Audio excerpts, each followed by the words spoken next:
It's Rick without the K. James presents In My Opinion Podcast. Don't forget to hit the subscribe button, as well as the notification bell. Thank you for watching. All right, you guys, we are back with another episode of In My Opinion Podcast. I have one of my childhood heroes sitting with me. Two-time gold medalist, Oakland native, Oregon State god. What else? Over 15 seasons played in the NBA. His son plays in the NBA. But most and foremost, I want to let everybody know, because I've always told this story. You were the only person that has caught me off guard while I was on stage here at Tommy T's. Is that right? Where we are filming, yes. And I don't know if you remember that or not. I don't remember. Mr. Payton, but I was in the middle of doing my set, and you walked in, and I forgot there was a crowd there. And I go, is that Gary fucking Payton? Is that, like, I was starstruck. So thank you. Thank you. This is a dream come true to me. My cousin's gonna watch this and be envious. So shout out to my cousin Frank that does all my graphic designing. But let's go ahead and get into this now that I got you here. Let's start, I guess. You are an Oakland native, right? So you went to high school at Skyline, right? Is that correct? Right. And that's where you got to learn your hustle, and then you moved on to the Pacific Northwest, right? And then played at Oregon State. Right. That was 4 seasons you played at Oregon State. 4 seasons, went all 4. Yep. Okay, and then you got drafted in 1990. 1990. Second pick. Second pick, only second to Derek Coleman, right? Right. Yeah, and I only know that because I went looking through my basketball cards last night, and I was like, "Oh shit!" Yeah. And I saw that, and I know you don't know nothing about me, but my first team was the Bulls growing up. Okay. But I graduated high school in Tacoma, Washington in '97. Well, you went to Seattle Supersonics now. So yes, it was a sad thing to see you guys moved. Mm-hmm. So I guess let me start there. Did you have an opinion about, especially with a franchise that you pretty much helped build?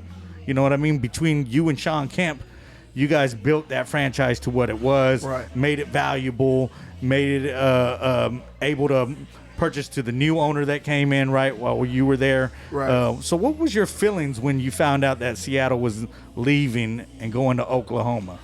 Bad feeling, Rick, because, you know what I'm saying, it should have never happened.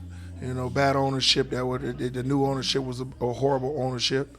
You know, they wanted to try to run a basketball like their business, a coffee business, and it didn't work that way. You know, you have to understand things. You got to have somebody to come in there and run the business, not you trying to be a fan. You know, it's only going to be one Mark Cuban. It's only going to be one bomber. You know what I'm saying? And they only want 2 that can do it.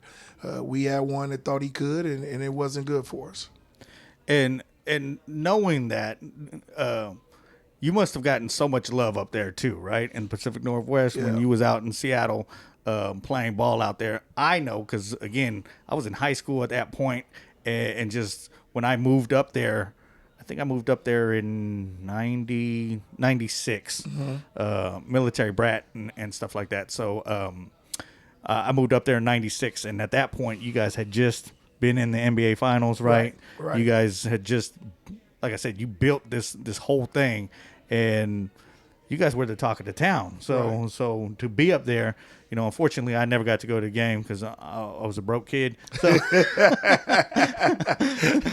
but you know, that is the one sport that I do play. I may not seem tall enough or anything, but I love playing ball. You can ask half the comics out here. We've played ball doing stuff too, and I can ball, man. So I looked up to you as a guard because, you know, when you're my height, normally that's what you're doing. You're passing the ball. You're trying to play defense as much as you can, and just take the shot as when you could. So I just wanted to say I can't say it enough. Thank you for being here. Thank you for you know, I'm nervous as hell, you guys.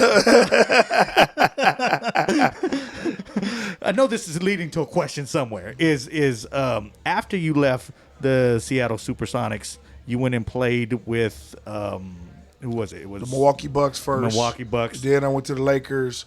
Then I came back and I went to Boston, and then Miami. I won the championship, and then I retired. At that time I was just trying to chase a championship. When I got traded, I always said I was only going to sign a 1-year deal to see where I can go and be happy where I was, because I was so loyal at Seattle, and then we got the bad ownership, and then all of a sudden they want to do the things they did, promise me stuff, and then treat me like a dog. You know what I'm saying? So I said I'm never going to let nobody do that again for me. So I just started signing 1-year deals, and then as soon as I won a championship, I knew it was time for me to end it. And Miami and Pat Riley and them gave me an opportunity to do that, and I won a championship, and then I called it quits. Okay.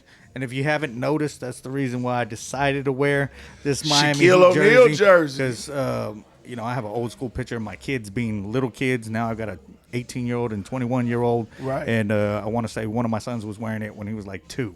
So Okay. I've had this because I was a Lakers fan, but I felt like they did Shaq a little dirty. Whatever, obviously I don't know anything, so I'm just looking at it from an outsider point of view, and I felt like if they would have kept Shaq there, they would have gotten way more rings. And unfortunately, you didn't get your ring with the Lakers, but I was super excited when you guys got your ring in Miami, because I was like, man, if anybody should have gotten that ring first, for my opinion, I was like, I hope it's Shaq. Right? Yeah. I know Kobe got 2 more rings Right. without Shaq, but I was excited, and I was excited to see that you were part of that team as well. And I watch a lot of Vlad TV just because Vlad's from out here, and I respect everything that he's done for the culture as well. So, I was watching your interview with Vlad, and, it seemed to me as if that was probably one of your favorite seasons being in Miami.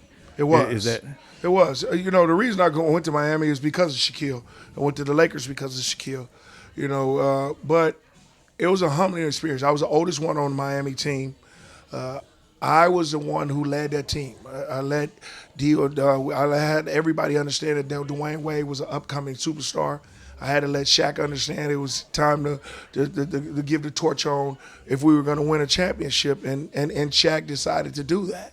That's how close we are, and we won a championship. And being there around the guys that I was around, people that told us that we weren't going to succeed, we wasn't going to do things. We the bad boys of the second bad boys of the NBA. A lot of guys who had a lot of attitude problems did things, and they put them together. And Pat Riley put them together, and we showed them wrong. We showed them that we could come together and we could win a championship, and we did it. Okay. Yeah. I was just thinking about like that whole scene when it comes to basketball, because again, my dad was stationed out here in Alameda, and so I went to Encinal.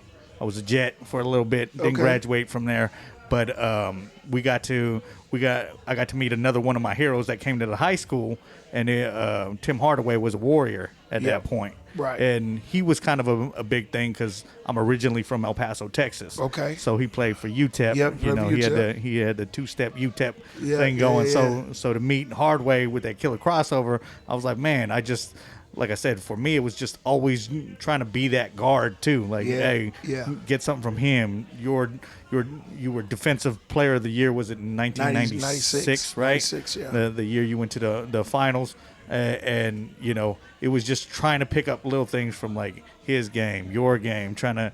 Is there someone that you looked up to in the NBA where you was like, man, I gotta steal a little bit of this or a little bit of that? Because I've heard on your on other podcasts how you helped Kobe out a little bit. Right. So who helped you out then? Well, I think nobody helped me out. There was one guy that I looked after, and I thought that if I could just be basic like him and just be steady and focused like him, that I would be okay, and that was John Stockton. John Stockton was that guy that I think that I had to take over. He was just a basic guy, just went out there and got the job done. And that's what I wanted to do. And I look up to him now in the fullest. I had him introduce me into the Hall of Fame, him and George Gervin. You know what I'm saying? So I think that was my guy in the pros. I wouldn't say it then, because I was competing against him all the time. But, now I'll tell everybody, he was the toughest player I ever played against. He was the one I learned a lot of stuff from. just watching him and his demeanor, how calm he was, how he just stayed focused and straight, didn't let nothing get to him. And that's what I wanted to be like, and that's what I did. And is that one of the reasons why, again, when I was watching someone's podcast, you talked about wanting to play with Karl Malone on the Lakers?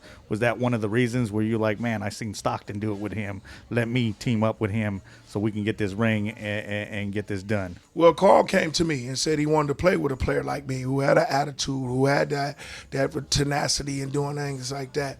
And we talked about it for a long period of time. And I said, if John Stockton can make him good, I can make him good too. So let me follow after John and see what happens. And Karl wanted to leave Utah, and we talked, and we said we were going to go as a package to wherever we wanted to go. And we thought the Lakers was a good opportunity for us. Unfortunately, he got hurt. That's what made it happen. That's what made it all bad for us. If he wouldn't have got hurt, I think we'd won the championship. But Kobe was going through a lot of things. Shaq was going through a lot of things with Dr. Buss.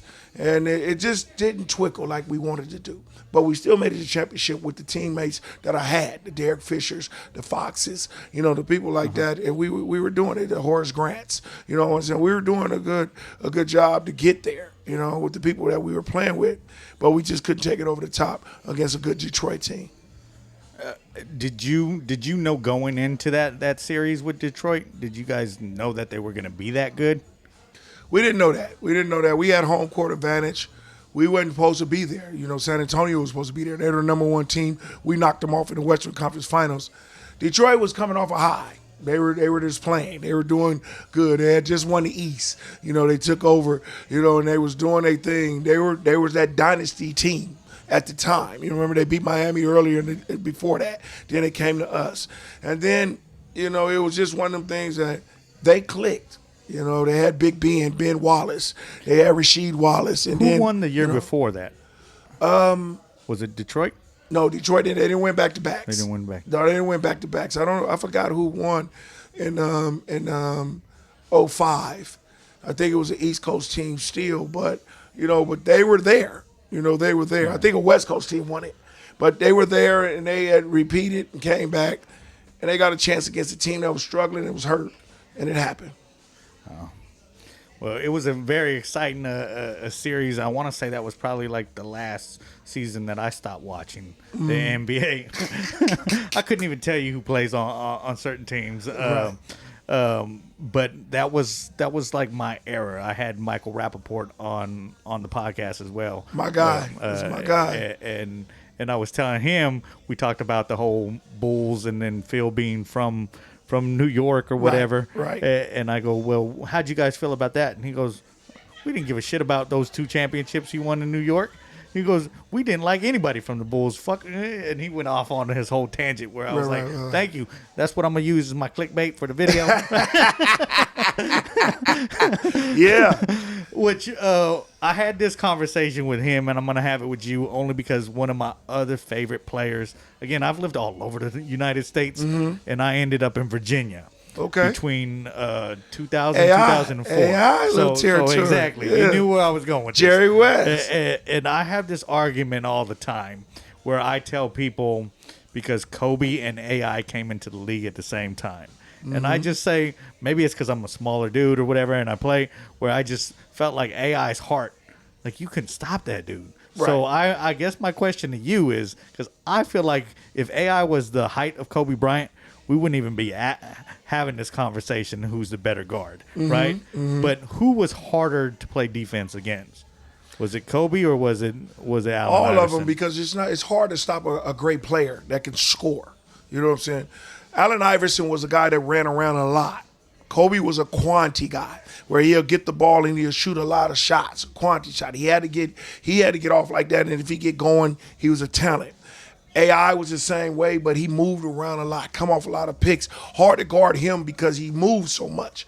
Kobe was a guy where they played in a triangle, where he was just like Michael Jordan to me. He comes to a spot, and when he gets to basketball, he shoots a lot of jump shots, and he gets to the bucket, and he shoots a lot of free throws.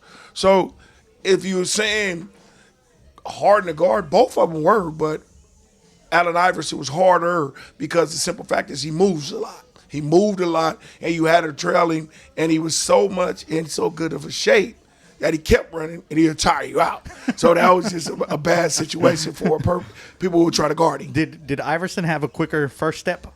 Yeah, by far. And he had a great crossover too. You know, Jordan was getting kind of older when Allen came over and all the crossovers, and Allen started making his name. You know what I'm saying? But if Allen would have stayed focused and did what he wanted to do, I think he could have been bigger than Michael Jordan. I think a lot of people still love him because he started a culture in the NBA. He started the hip hop. He started the jerseys. He started the tattoos. He started the corn rolls. You know what I'm saying? He started that stuff, and people started looking at him for that. So he started a culture in the NBA, and I just think that he didn't know how to do it the way he should have done it. He's a little brother to me. I love him to death, and I tell him all the time. I said, you know, you could have been bigger than life, and I think he still is bigger than life. But I just wish he could have did it a little bit different. Do you think Allen Iverson? Because again, I didn't play ball with you guys. As an outsider, it just looked like he was willing to take those hits for the rest of the league. Yeah, and that's why I praise him so well. Is because, you know, everybody's so worried about being PC, worried about what they say, and at that time you guys had David Stern as your commissioner. David Stern was our commissioner. And it just seemed like David Stern, again, from the outside point of view, looked like he wanted the league a certain way. More stricter. More strict. And then when Allen came in, he didn't give a shit. He was like, if you don't want cornrows, I think Allen Iverson was the reason they made you guys come in suits and shit like that, right? Right. So, and now you look at the league and everybody has tattoos, and everybody has, and just because of him. Just because of him. He started that, and he just started a culture. You know what I'm saying? We didn't really know nothing about hip-hop coming into the NBA.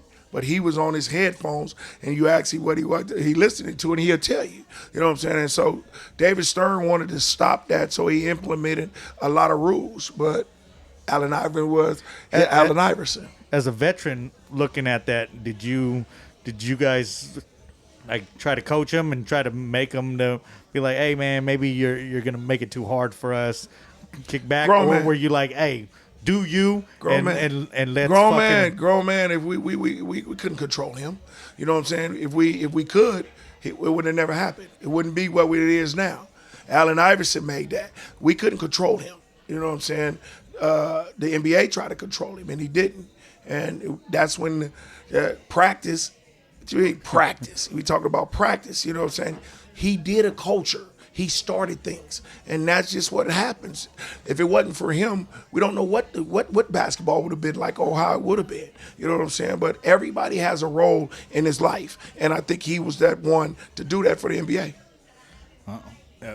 Again, I love his shoes. Speaking of shoes, you had some of the most, and I went looking for your shoes this morning, and I don't think you could pick those up for under like $1,500, and that's if you can find them. Right. You know what I mean? The glove, the one with the check mark. Yes. And those shoes were so dope.